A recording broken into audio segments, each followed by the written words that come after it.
Well, it totally makes sense you saying that because like there's a few shots that come up, like the restaurant where she kind of first meets him. So not the coffee shop, but the restaurant, Mm-hmm.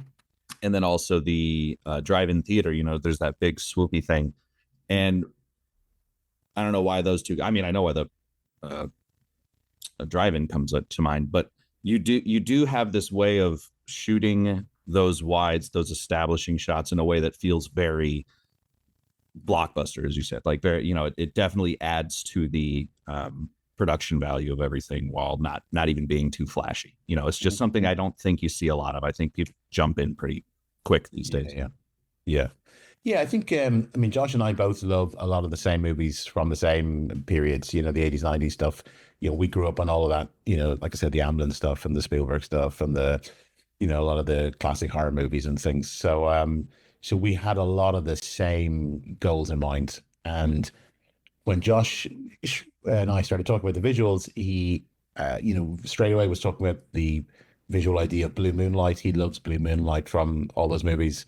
And, that's kind of fallen away a little bit in the last sort of 10 or so years in cinematography, because we've kind of veered towards like a more naturalistic visual style since the advent of, faster sensor digital cameras and all that kind of stuff.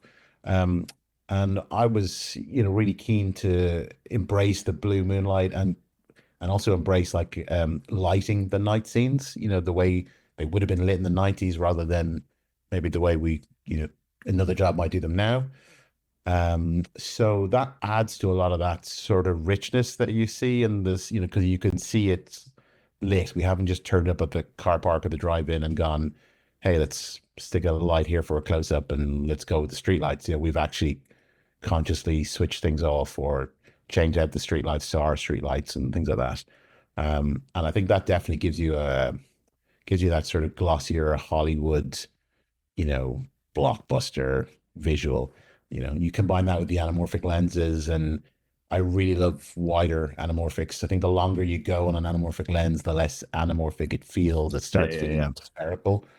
So we're doing a lot of our, obviously our wides are on the wides, and then we're doing a lot of our coverage on anamorphics, wider anamorphics, but closer to the actors, which means it's a little more dynamic for the camera as well. You can sort of feel the camera moves a little more, and there's a little more energy when you're chasing someone or preceding someone.